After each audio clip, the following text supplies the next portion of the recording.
Hey everyone, Colin Egglesfield here, and welcome to a special European edition of Coffee with Colin. My name is Colin Egglesfield, and we are doing this special edition of Coffee with Colin to accommodate our European viewers who don't necessarily get the opportunity to watch Coffee with Colin live, because when we air in Europe, it is 2 o'clock in the morning, 1 o'clock in the morning. So my guest today, she is an amazing life coach and performance coach. She's based in Belgium, and wanted to have her on the show to share with you a lot of her insight and knowledge with regards to how to perform at your top level, with regards to personal and professional things that you're up to in life. And I've worked with her now for a few months, and she is incredible. I can't wait to share with you all the things that I've been learning from her and the things that she's been helping me create, including my Inspire Summit that I am launching on May 23rd.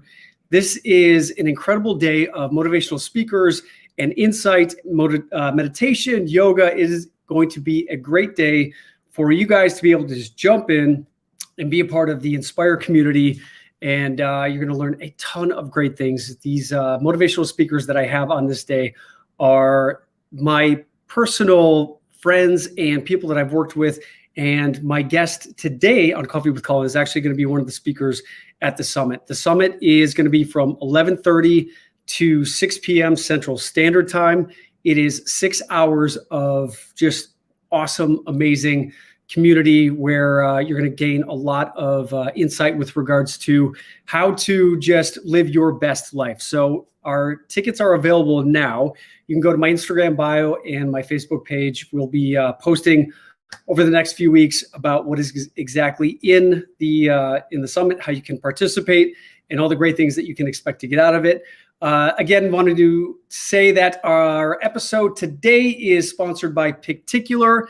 For those of you who watched the Oscars last night, a lot of great movies. If you're looking to find out where you can watch all those great Oscar movies, all you got to do is download the Particular app, and it will be able to show you exactly where and how to watch each of these movies. Because when you see a movie that you like and you want to watch it, a lot of the times you have to go to either Netflix or Apple or Amazon. You don't necessarily know where exactly to watch the things that you want to be watching. Or if you have a favorite actor and you want to watch where their shows or their movies are, all you got to do is go to Particular, type in an actor's name, and boom, all of their projects are right there. You can just click on it and see exactly where you can watch their shows, including mine. And we've got already quite a few people joining us here. We've got Zulema, we have Nadine. Again, I'm excited for you guys to be able to be here today. We've got Amy Kraus, welcome. And again, today we are doing our special European edition of Coffee with Colin. So without further ado, I would like to introduce my next guest here. She is a professional life coach, and she helps professional performers to thrive on the highest level and claim the life of their dreams. And she's been doing just that for me, and I'm excited to be having this conversation with her. Without further ado, please welcome to the stage, Miss Cathy Spaas. How you doing, Cathy? Good evening in Belgium. That's right. So 7 o'clock in Belgium, right? Yeah, exactly. Yeah. So thanks for taking the time to join us. And my audience is excited that you're here. Can't wait to dive in and start asking you some questions. I know some of my audience members have some great questions that they want to be asking you. So why don't you tell us a little bit about yourself? You're obviously from Belgium. Would you mind sharing where what your background is and how you got to become the life coach that you are? Yeah, well, the background is actually a whole different path because I grew up in horses. I was a show jumper for all my life. And then at one point I noticed that, I couldn't get any further in life. I had reached my limit for, being the person that I was at that point.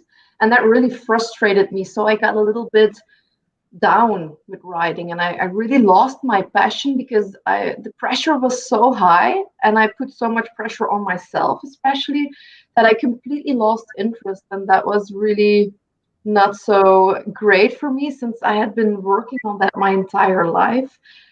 Yeah, it was a brave move, but I took an entire different direction at that point. Started to educate myself on communication, on coaching, on all these things, especially high sensitivity, because that was the thing that when I experienced my personal burnout, I noticed that being high sensitive was such a big trigger in my life. It had really put my life upside down a few times. And it was only by getting stronger in those abilities that I started to notice what else was possible. Because when you would have asked me 10 years ago, what are you good at? What are your talents? People did ask me that, and I was thinking, oh gosh, I really, really honestly don't know. I'm not good enough at the horse riding part. And, Yeah. that I can feel horses really well, but yeah, so what? People love their dog. They can sense their dog really well.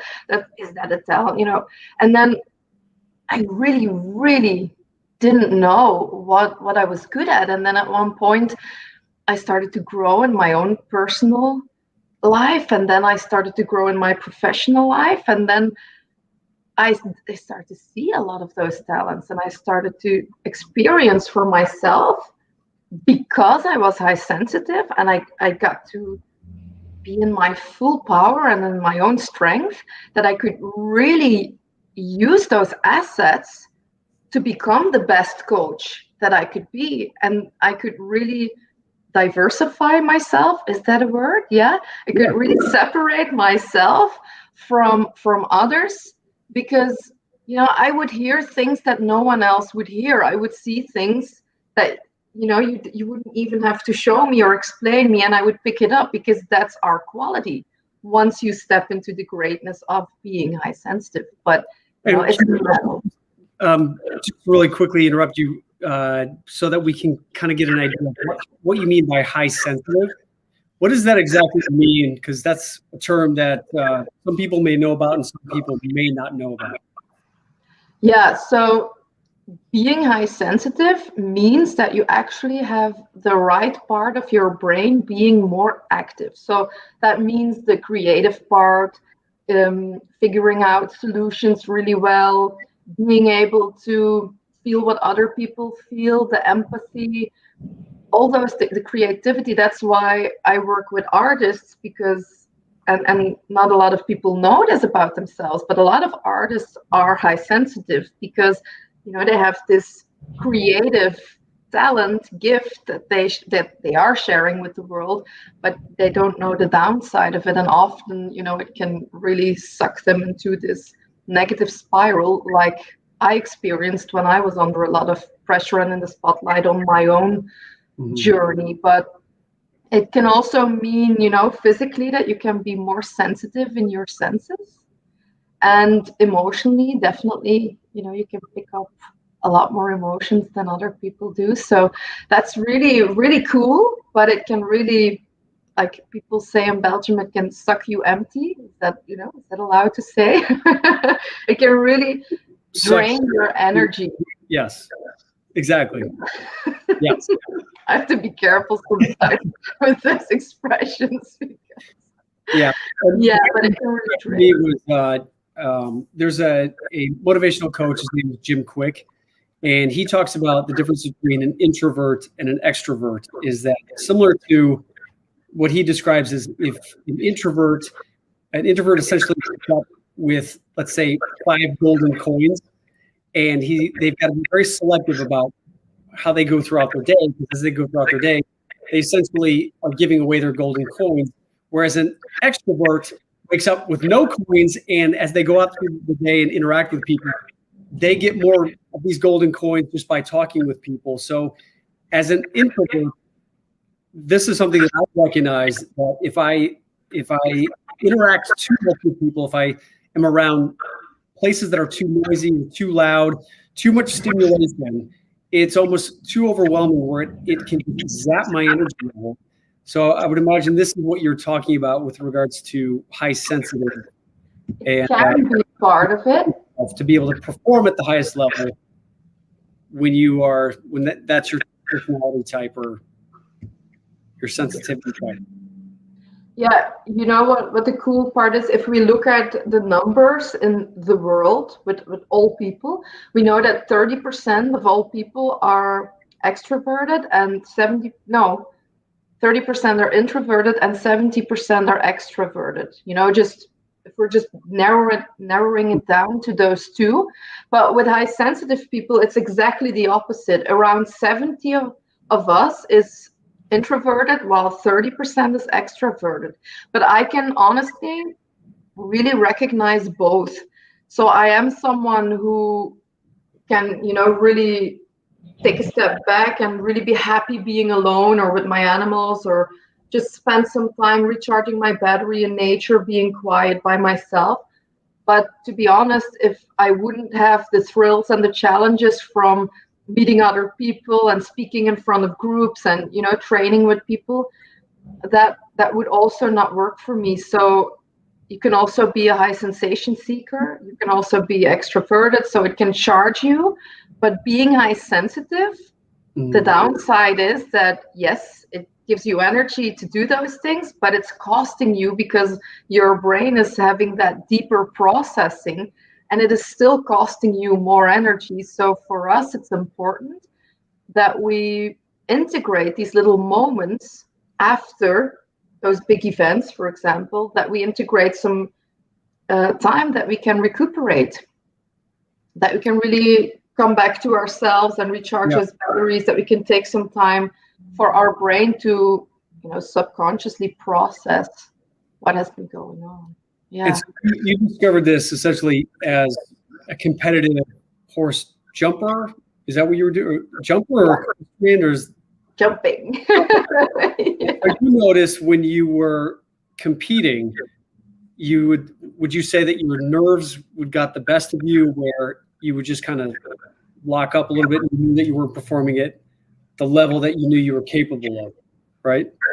Oh, definitely. When I was a child, and I had no limiting beliefs at that point, because I was just starting and I was growing really fast. So I was, I think, 13, 14 when I started riding internationally. Yeah. And I was thriving. My first international show I did on the highest level, and I was second in the Grand Tour, and I was third in the Grand Prix. So that's like amazing for your first international show with a pony, which was still the ponies, but it was really big. With a pony who never had done it either, so it was our first time together. So I was thriving. But then, in my case, my father was really competitive as well, and he wanted me to be the best version of me, so he put a lot of pressure on me. And being high sensitive, we tend to take things really personal, and we reflect that on our identity. And we don't always do that consciously, but it does happen behind the scenes.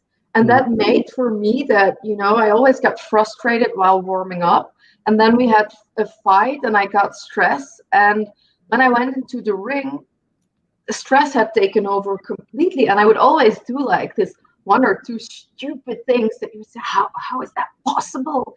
The whole ride was perfect, and there something would like block, and I wouldn't be able to turn that off. And it took me a very long time to figure out how I could change those patterns by really focusing more on my process, and not riding from the place where I had to perform and where I had to succeed, but coming really, and even when I was training, I really had to work on this, that I was riding with joy again and with fun, and that it was always good no matter what the result.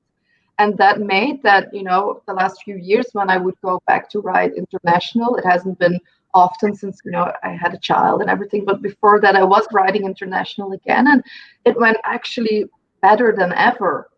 But it didn't even matter what the results were, because I was having so much fun. But because I was having so much fun, the results were amazing. Yeah. So that's what we're doing as well, just having that fun again and creating that vibe where you can really shine as your best self, not because you have to, but because you want to. And that's why this is so much fun. And Sarah Wallace here says something I think is very relevant. She says, unfortunately, there's a negative connotation to be highly sensitive, although it speaks loudly of emotional intelligence. I think there is definitely a little stigma of when people say like, well, this is too much, or we know how to take care of ourselves. We know what we need, but unfortunately, sometimes think that we don't want to be in a certain situation, or we just don't like the people that are in the room. So it can come across as we just don't like people that we are interacting with. It really has nothing to do with the people. It's just the actual stimulus that is happening that can be overwhelming. So what is it that you actually would say to someone who is sensitive with regard to creating these boundaries? A friend of mine, Krista Cody, asks, how do you create these healthy boundaries to be able to protect yourself if you are high sensitive, yet you still want to be able to interact and engage with people and be a part of the community, but also implement some of that self-care? Yeah, that's for us the most difficult part, because we are such people pleasers, and our brain is also programmed to first think about the community, about the social aspect, and to see how that would, work out for everyone else. And that's why often high sensitive people, or HSP, would put themselves last. And that's why it's so difficult. And I see a lot of my clients in the beginning, when we start working together, they really struggle by doing this, because they get the feeling that when they have to set boundaries, that people won't like them anymore, or people will think this or that about them, or they will be arrogant, or this or that. And I'll tell you this example about Justin, this client I was working with, and he had this issue with his entourage. You have management, you have agents, you have everyone pulling and pushing you in certain directions and deciding who he had to be, what he had to do, which made him lose all sense of feeling with himself. He completely lost connection with himself, and he didn't even know what he wanted in his career anymore, because he just lost that feeling. And when he discovered that he could set those boundaries from a space of softness and love, and still be good enough, that just really changed his entire world, because it didn't just work better for him, but it also made him get more assignments that were really aligned with who he wanted to be, and what he wanted to achieve as an artist. So that was not just for him a better success, but his entire entourage also benefited from that. But it does ask from you as a person first to really step into your own space, and to see that you are still good enough, even if you set that boundary, and that it's just from a place of love for yourself in the first place, that you can set the boundary, but you can also do that from a place of love for the other person. And when you start integrating that consciously in the process, you will see that it's a lot easier, because originally we think that by setting a boundary we are selling someone else short.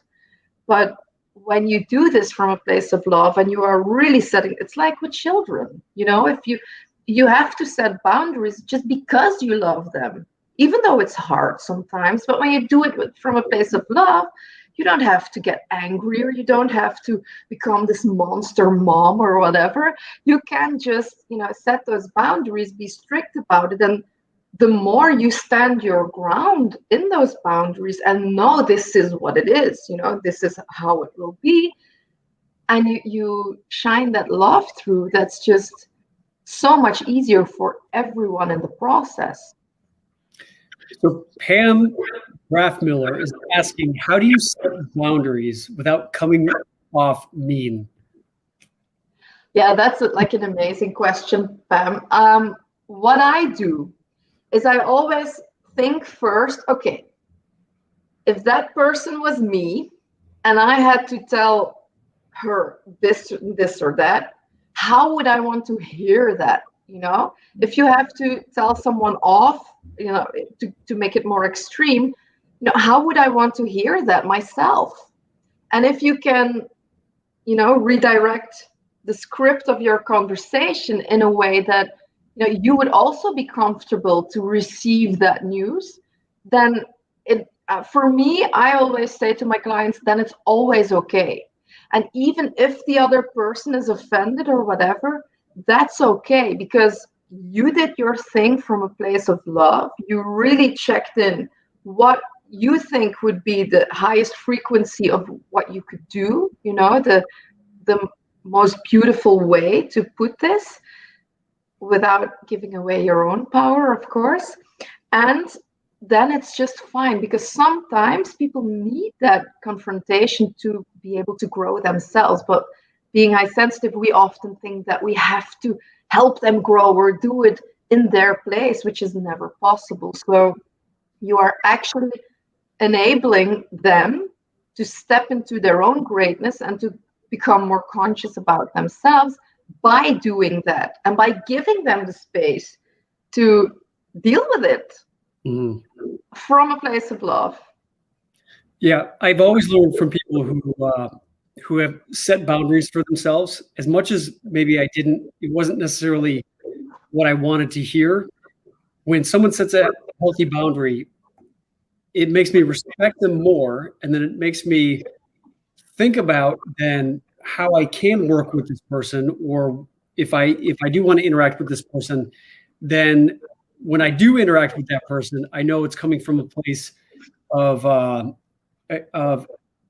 it makes me want to work more with that person, because I know that they respect themselves enough to want to set those healthy boundaries, and then it also teaches me that, you know what, that's how I want to be perceived.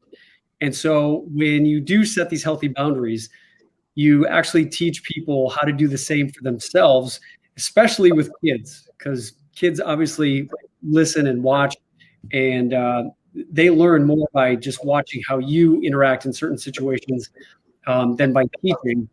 But I think there's a really good question here. This is from Tatiana Inyak, and she asked, she said she can relate on so many levels to what you're saying, Cathy. And she says she was once criticized by her manager for being too empathetic towards people. So is it important, like, especially when you're working with a boss who may be not as sensitive as you, is it important to tell your employer or the people that you work with that you are of the more high sensitive nature, and this is how you operate? Or how do you have a conversation without coming across as being someone who's too high maintenance?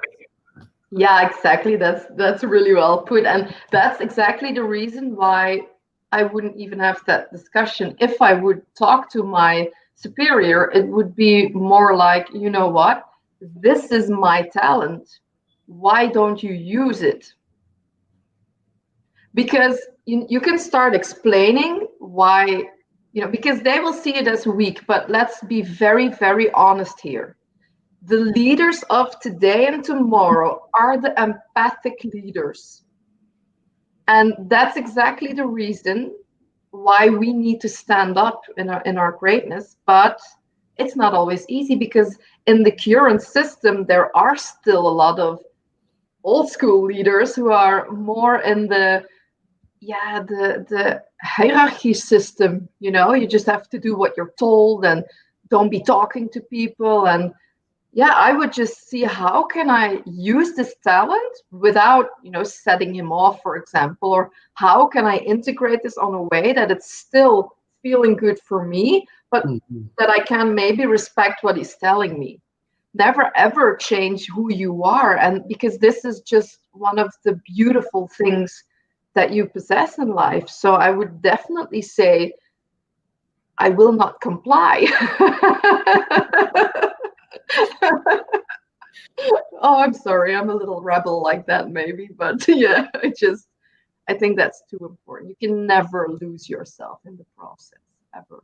Yeah, no, I think it's one of the things that one of my first acting teachers taught me, and this is what I talk about all the time, is just to honor yourself, honor who you are, and the more that you can authentically share with who you are interacting with, what your needs are and what's important to you, and the way in which you just show up in life.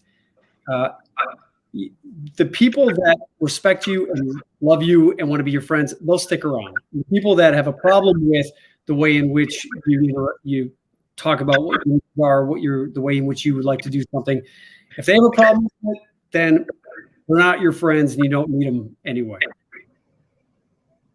I guess that comes into play when it's family members who who may have a different way in, they look at life, and that's when it's important to have those kinds of conversations where say, like, look, if you really care about me, if you truly love me, you've got to understand that we are different. And just because you may look at the world this way, this is how I look at the world.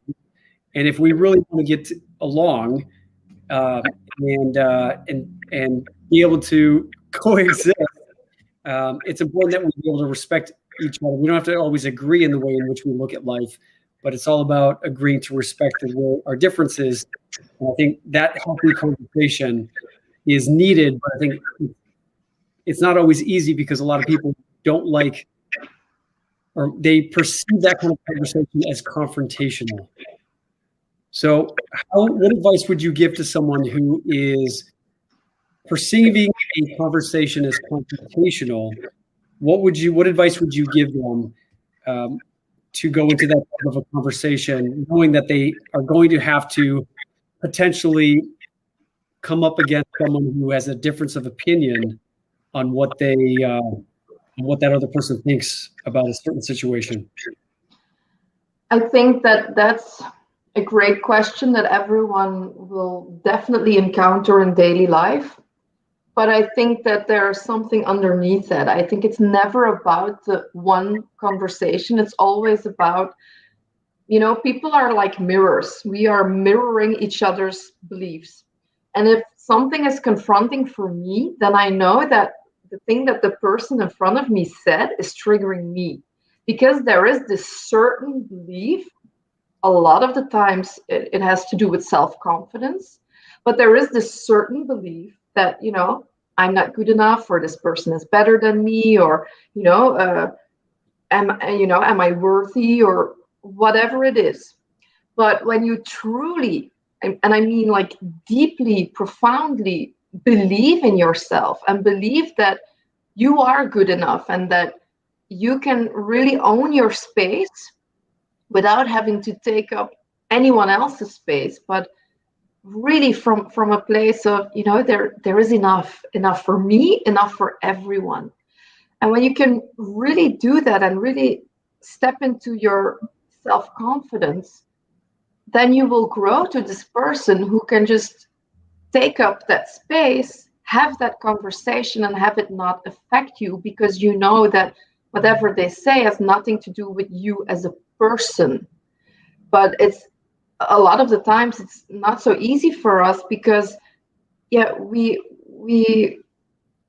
have this deeper way of processing information, and by doing that we make small things more important and more present in our life, which can make them a bigger thing. And that's why when I give a lecture or something, I always say, the expression, I don't know if this is an English expression, but we have this expression from, making a mosquito into an elephant.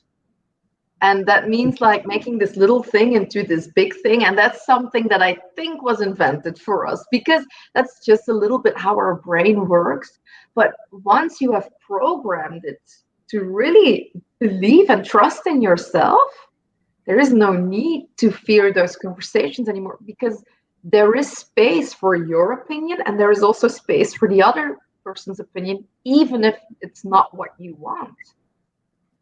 So that's just coming from a whole different place. And I remember working with this certain Courtney, and she was really struggling with her self-confidence.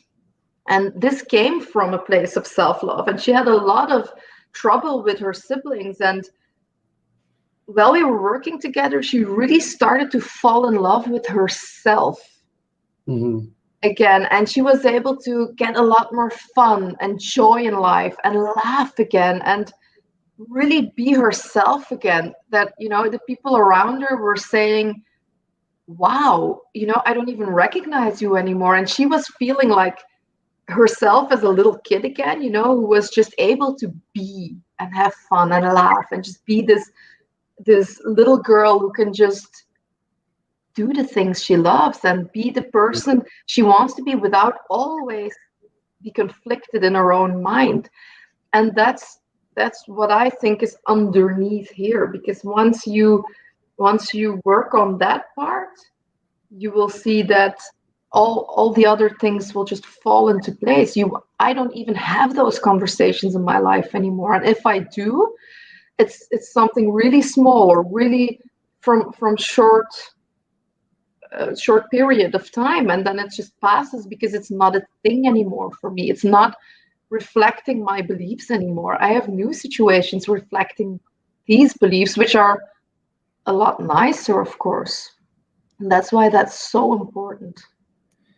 So Ella is asking, is there something you could advise to a person who has a high level of synesthesia, how to perform and interact with the audience while they don't experience the world the same way as synesthetes do?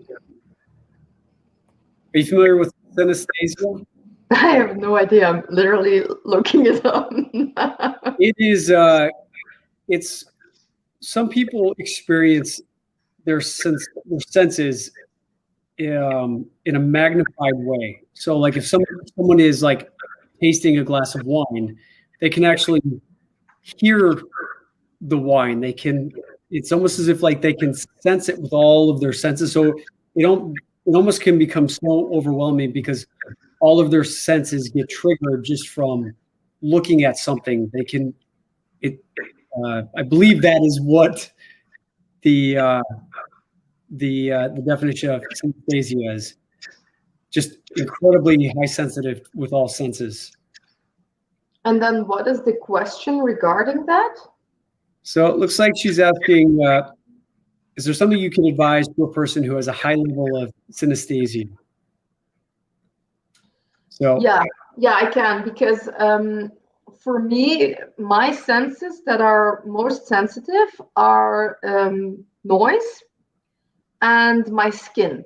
I smell really good, but I've worked with this Belgian actress once, and she really suffered from her smelling, because she said, I can't even be on the train anymore because I smell everything. When I give a workshop on how to speak in front of an audience, she said I can smell their anxiety. So that's really awful. I don't have that, and that's just really unfortunate. That's not easy to deal with. But for me, for example, the noise. We used to live next door of people who had a little dog, and I love dogs. I have 2 dogs and a cat and 2 horses, or not. Do I actually have 6 horses? But okay. But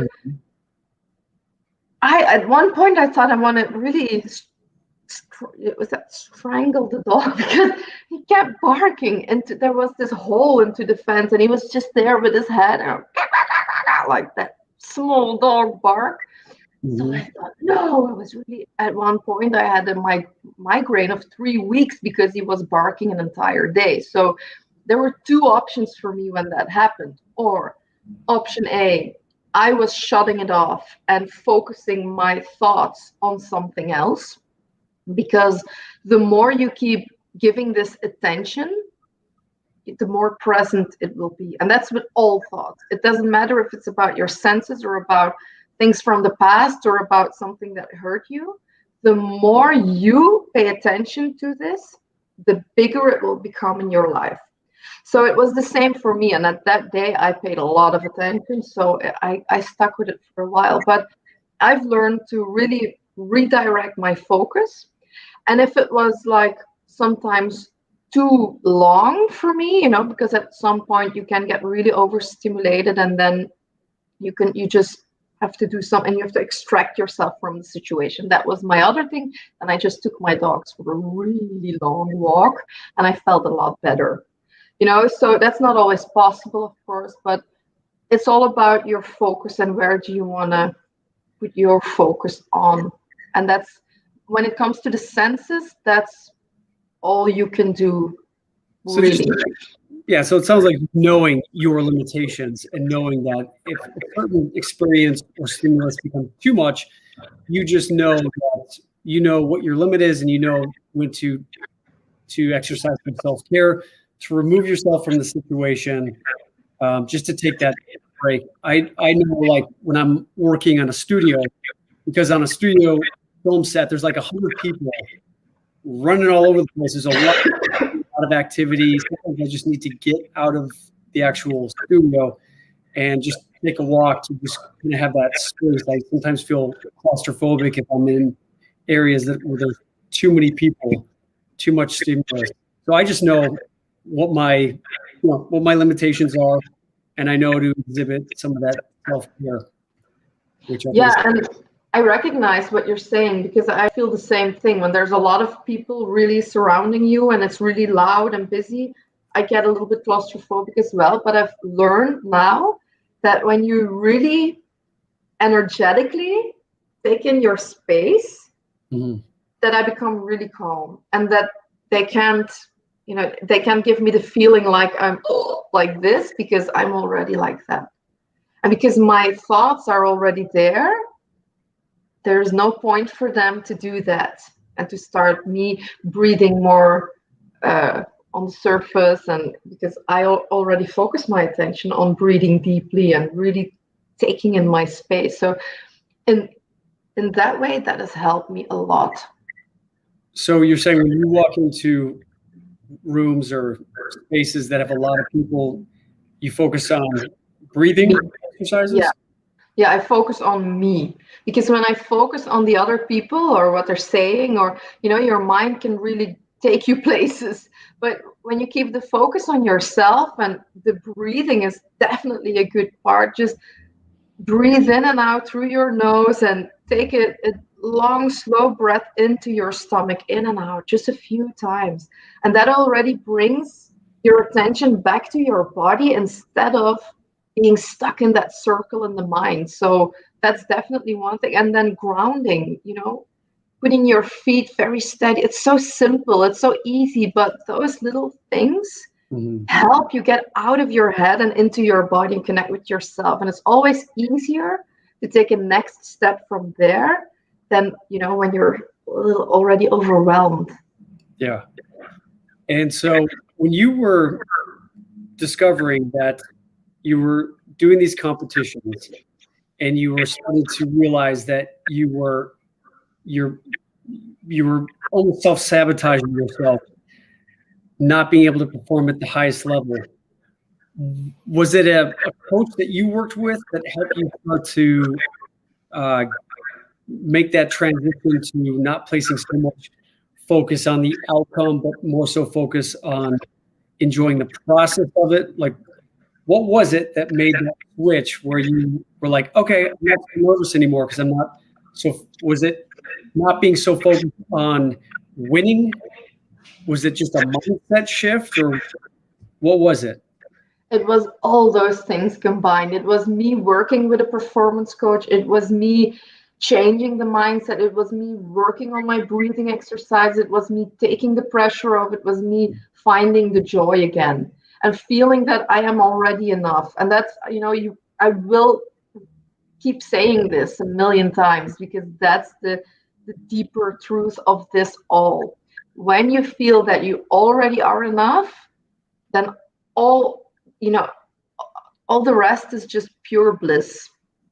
And we are just so privileged to be able to do that and enjoy life, because we already are enough. And that's the way I'm experiencing life. And even, when I'm riding my horses, that's just different reality, so much more fun. And the results are a lot better because of it.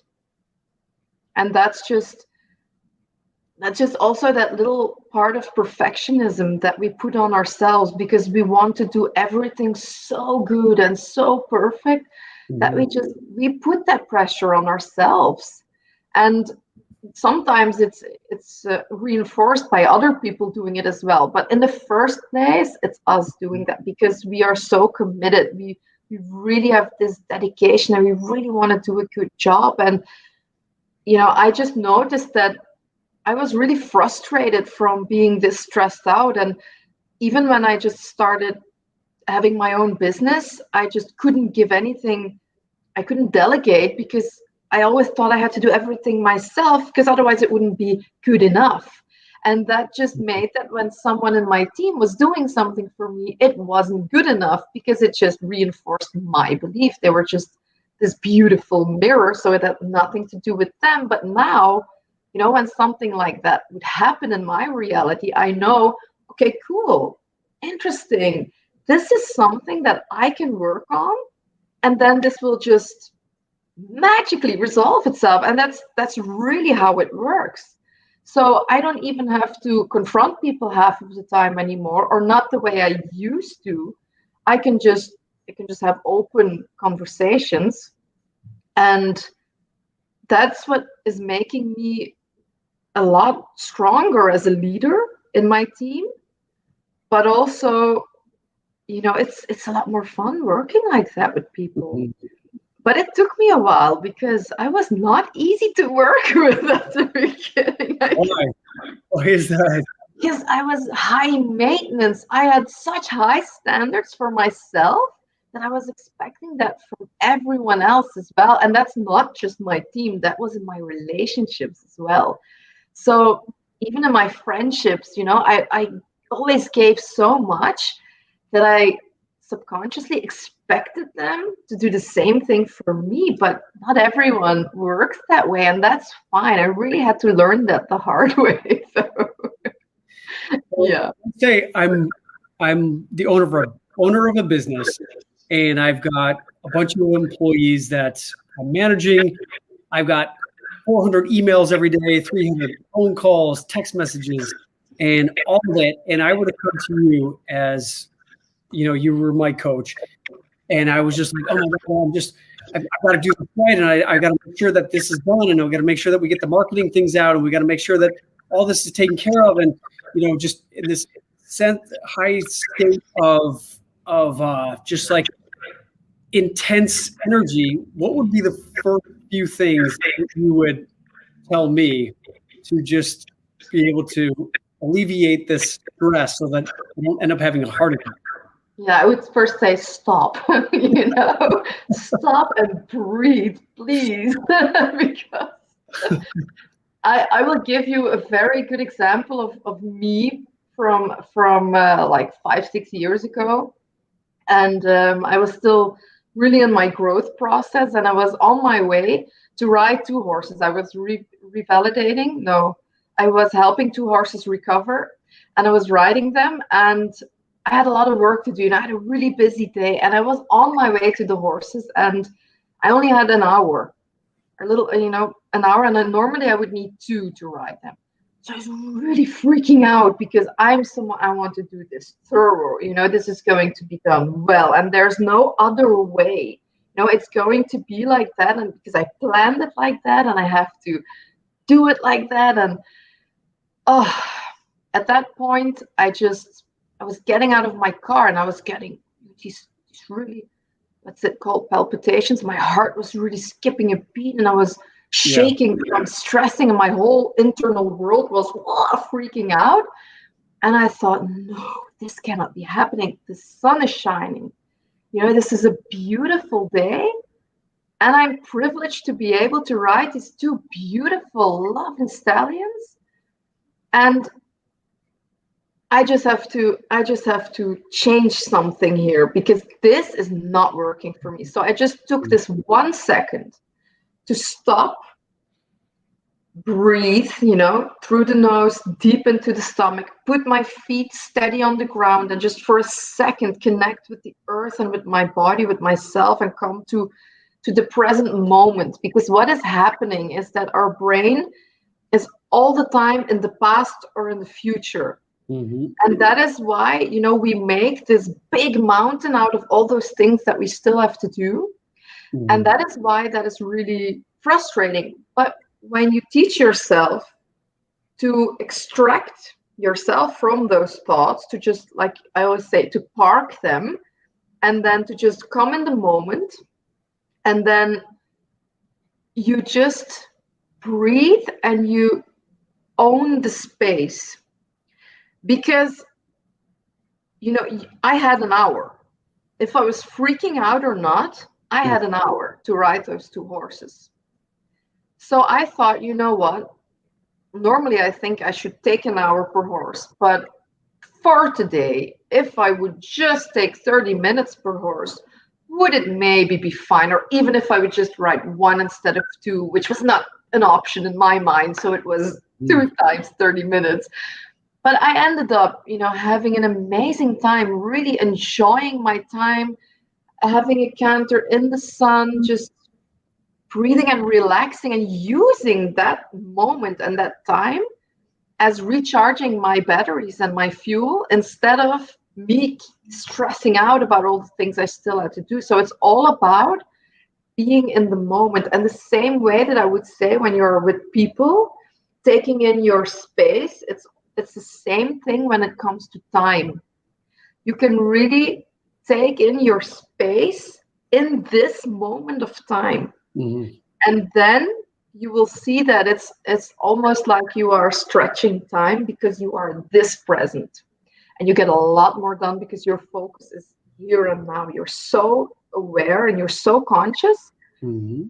that you get so much done. While we're constantly thinking about this and this, and maybe I still have some ironing to do as well, then you just can't be so efficient. It's just not possible. Yeah, that's why meditation, yoga, working out, those are my go-tos. That whenever I know my limits, well, I do have a lot of different stuff going on, and what I love to do is I like to chunk out certain activities. So if I work straight for a couple hours, I know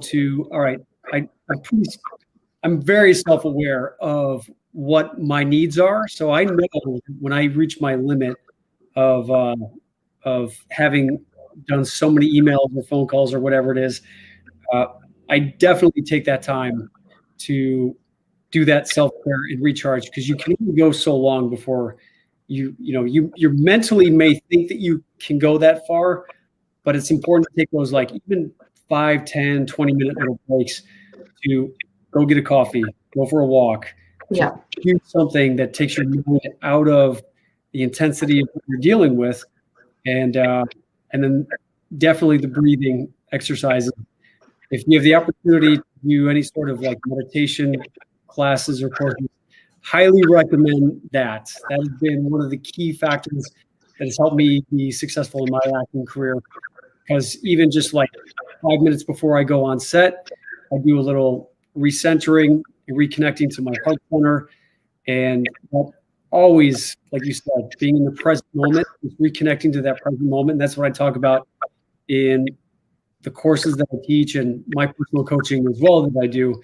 Because that's what we do as actors. In order to succeed on the stage and in front of the camera, you've got to be fully present. You can't be worried about what your next line is, what the other actor is thinking about. And this is the process that I've experienced over my 20-year acting career. And this is why I think you and I connect on so many different levels, because we teach and talk about a lot of the same things. Yeah, definitely. And that's why it's so beautiful that we all have different things that can work for us. Like, for example, for me, if you would tell me to meditate for 30 minutes, you would really not make me happy, because it's just not me. But for me, it used to be like working out or riding my horse or taking a walk in nature, those things. But even if you're at a job and you just take the steps on the stairs mindfully, that is enough time to decompress, to give your brain a rest, because you are in the moment, you are grounding while you take every step. And that gives your brain a moment to relax and to just breathe. And that will just increase your resilience again for after. And then you can, you can be on top of the world. There are no limits if you take good care of yourself. And that's really important. Yeah. Another question from Krista Cody asking, what are some strategies you use to help increase your creative productivity? Yeah, to create creativity and productivity, for me, that is parking also the thoughts.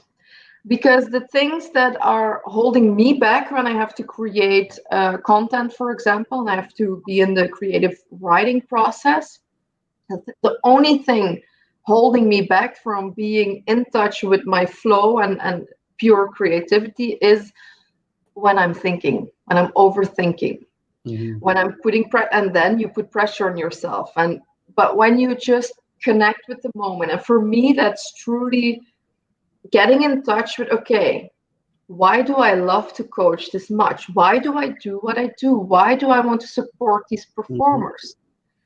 And when I get in touch with that vision, at that point, I get in the frequency, the energetic frequency of what I want to create. And it's a lot easier to write from that space instead of a space where I'm worrying that my content isn't going to be good enough, or that nobody's interested in reading what I'm saying, or, all that bullshit that we tell ourselves all day long. So first of all, the self-talk is really important.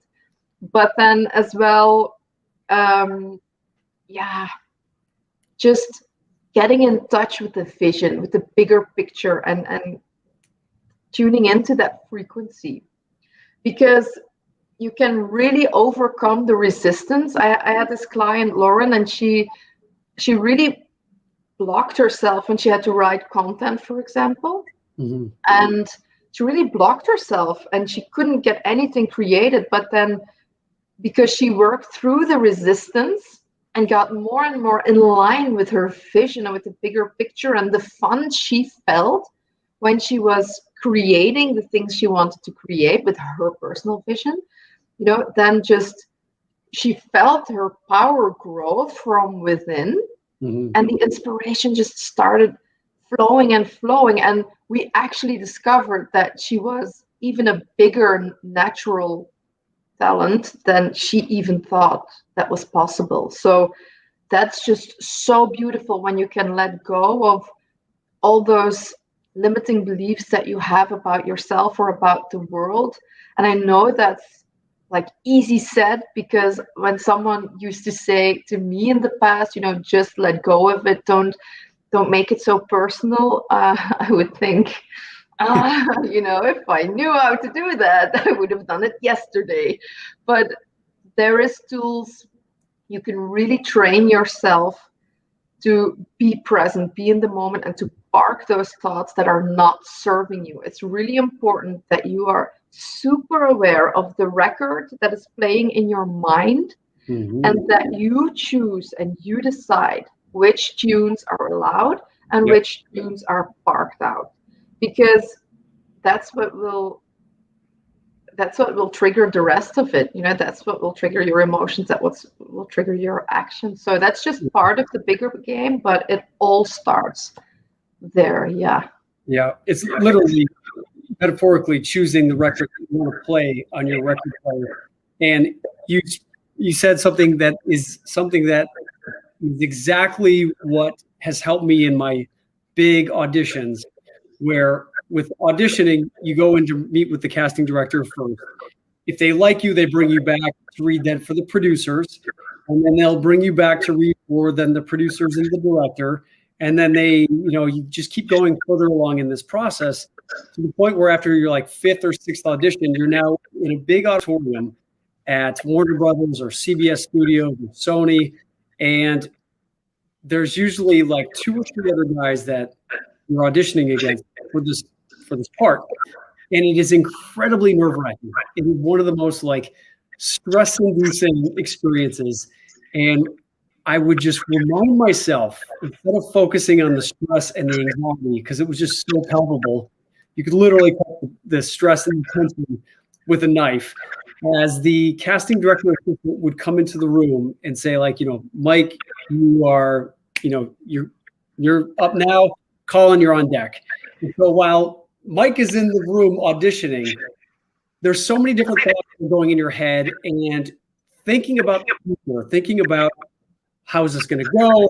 If I get this job, this means that I'm going to be, potentially on a show for 7 years, and all that stuff that is associated with, being on a hit TV show. And as soon as the other actor comes out and the casting assistant says, "Okay, Colin, you're up." I've been in this situation several times. I always recheck back in with myself and I say, why am I here? Why am I doing it? Why did I come all the way out to Hollywood? We come here and just put myself in this stressful situation? No, I came out here to pursue my dream of being a professional actor, which I love to do. So I would remind myself, time to have fun. I came out here to do something that I love to do, that I chose to do, that I love doing because I have fun with it. So now's the time to go in that room, have fun. And that has served me time and time again. And it really, literally is putting on that multiplayer of fun and enjoyment and reconnecting to what your why is. So you hit the nail right on the head when you said that. So thank you for that. Well, that's really beautifully explained the same thing, but with a really beautiful example. So I think that's super valuable as well. Yeah. Yeah, just reshifting, reconnecting back to what your why is in that certain situation. And like if you're in a relationship, you're not necessarily, if it's not going so well, it's so easy to nitpick the other person. Well, they don't do this and they say this and they burp or they don't take that out the trash or whatever it is. You can so focus on the nitpicky things. But if we refocus on why you're in the relationship to begin with and have a conversation of what is the bigger picture here in this relationship? Why do we want to be together? What's the purpose of it? And you can reconnect to that. We're here to create an amazing relationship, to support each other. Are we in this relationship to fight? It's pretty easy when you start to look at things from the bigger picture of why. So definitely think that is something very relevant to anything you find yourself in. Yeah, definitely. And I just want to say that if you guys feel like this is the support that you are looking for, to take this on a higher level, because we're not talking book stuff or course stuff here. We're talking like the big leagues. I always say that this mindset work that we do is really it's like playing the big leagues. And then in this link, you can find a page where you can see what it means to work with me, for example. And I don't have a lot of time, but I have put some limited spots available in my calendar for this and next week.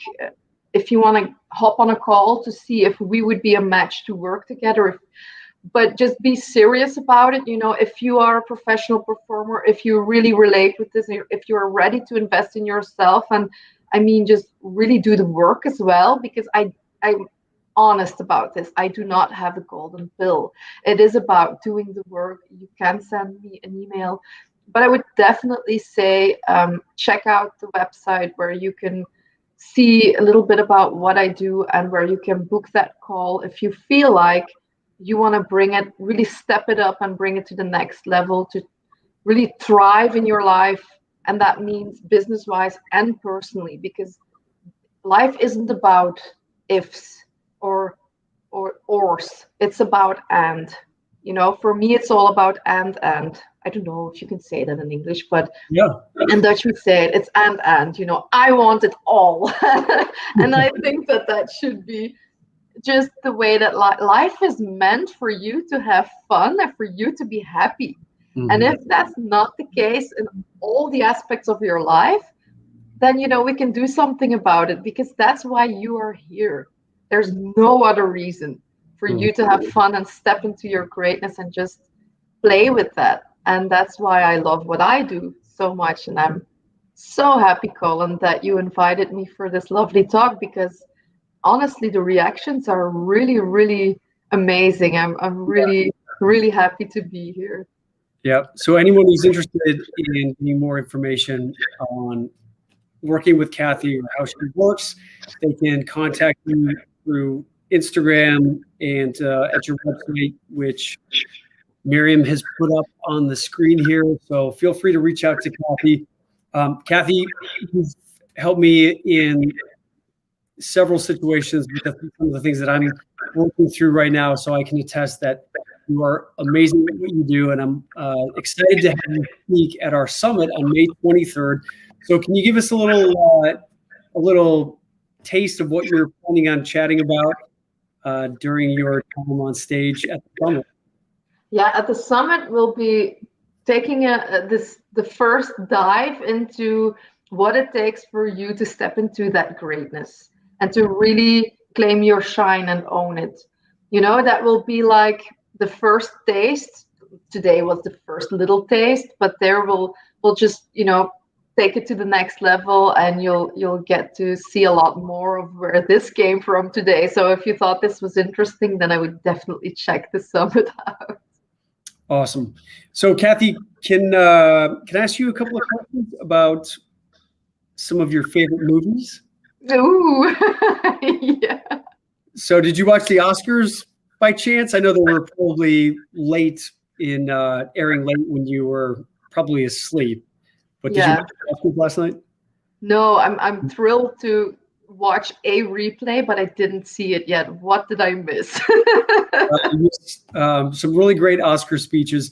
I love watching the Oscars, if for nothing but the Oscar speeches, just to hear about people pursuing their dreams and what it took to get to where they're at.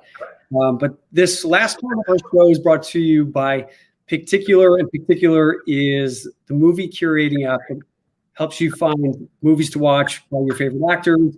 And so, Cathy, if I could ask you a couple of questions, a few questions about what your favorite movies are. First question is, what is your favorite movie of all time? Oh my God, I really suck at those things. I'm not the person who has like one favorite this or that, because like I said, I'm Anne. But if I'm thinking about the feeling and the emotion, and because it's my favorite song all time, then I would say Dirty Dancing. Oh my God, this is such a cliche. But it's just the music. I really love that music. That just gets me. Are you a good dancer? Am I what? Are you a good dancer? Oh, when I drink? Yeah, definitely. Okay. Yeah. Good answer. Good answer. Do you have a favorite comedy? A favorite comedy? As a kid, Sister Act 2. Sister Act 2 was one of my, and the Three Musketeers. Those were my two favorites when I was a kid. Yeah, I really loved those. Okay, interesting. And Three Musketeers, who was that with? Was that with Martin Short, Steve Martin? No, not with Steve Martin. Oh, Three Musketeers. Oh, that was the Three Amigos. That's who that was. Oh no, that's a whole different movie. Steve Martin is not my favorite actor. Oh. There's like a few actors, but that doesn't mean as a person. That just means that I'm not into those kind of movies. Yeah. No. But I'm more into science fiction, if I have to be honest with you. Okay. All right. Do you have a favorite movie that? So you said when you were growing up, your favorite movie was Three Musketeers. Do you have a favorite movie that you are embarrassed to say that you love? Oh, I'm sure there's a few of those. For me, I would say Dirty Dancing or The Notebook. Those are probably movies that you wouldn't be forthcoming that they're your favorite movies. But I do have a guilty pleasure, but it's not a movie, but it's Keeping Up with the Kardashians. That's my guilty pleasure. Yeah. Not a movie, but yeah. Good. It's all good. And do you have a favorite actor? A favorite actor? Yeah. I definitely don't, but I do know, for example, if an actor like Will Smith or Leonardo DiCaprio is in a movie, that I'm inclined to watch, because even though that's not science fiction, I know that they only choose great movies to work in. And that is something that means something to me. So yeah, that's because they stayed loyal to what they wanted for themselves. And you can really see that in their work, and that really resonates with me. So if they make a movie, I'm inclined to watch it just because they do great work. Yeah.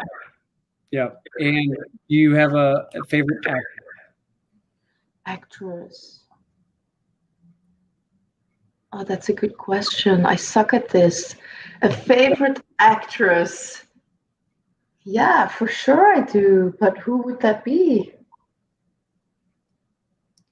Meryl Streep, maybe. Would it be Rachel McAdams? Would it be? I like Rachel McAdams, but you know what? I really like Natalie Portman.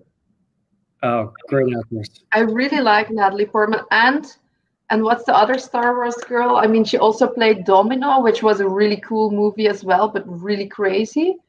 Oh no, how can I forget? Oh yeah, Keira Knightley. Knightley. Yeah. Oh, yeah. Really like those two.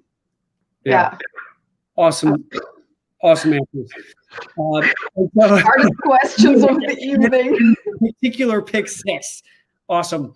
And finally, last question, Cathy. And I just want to say thank you for being here. Appreciate your time.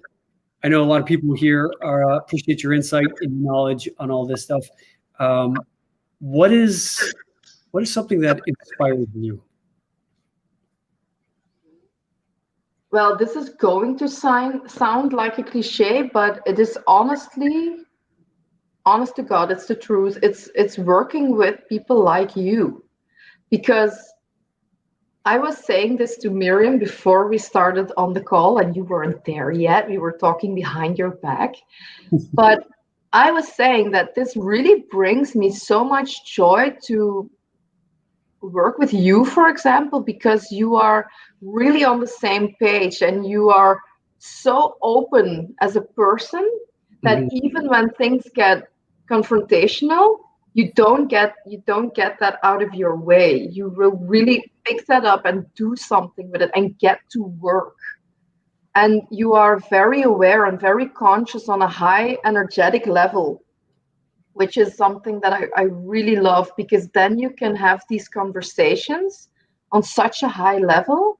And that's where all the depth in life is, according to me. So even if it's with you, or even if it's with my mom, for example, or with my brother, those are 2 people as well that I can have those talks with on that level. I just really love going in depth about even spirituality, or things energy, or things creative, and how you can attract the life you want. And that's just the things that really resonate with me, and that's honestly why I love working with you as well. Well, I appreciate working with you too. And, you've definitely helped me create some healthy boundaries with regard to just implementing more self-care with dealing with high sensitive. And I can't thank you enough, Cathy. And I'm looking forward to being at the summit on May 23rd. And can't wait to hear what you have to say up on the big stage. Me too. Thanks for being here, Cathy. Have a great evening. Yeah, you too. Bye. Bye-bye. All right, everyone. Thanks again for being here for another episode. Thanks for our European friends who were able to join us finally for our first European edition of Coffee with Colin. And again, if you haven't signed up for the Inspire Summit, May 23rd, you can check out my Instagram bio. There's a link there that you can click on, and awesome, awesome stuff. A lot of different things, a lot of stuff a lot of value, a lot of inspiration. There's going to be so much great things that you're going to get out of this one-day event. And on the website that we've put together has all the different things that you can check out. Just want to say, yeah, man, have a great rest of your Monday. This is awesome. What a great way to start out our week. And I just want to, again, thank Cathy and thank Particular for sponsoring the show. I will see you guys next Monday. Next Monday, I've got one of my friends from All My Children, Mr. Cameron Matheson. So it's going to be a show. We're going to have a lot of great things to talk about, some fun memories, discussing what it was like working together on the show. And that's it for now. Have a great rest of your week, and I will see you guys all very, very soon. Take care.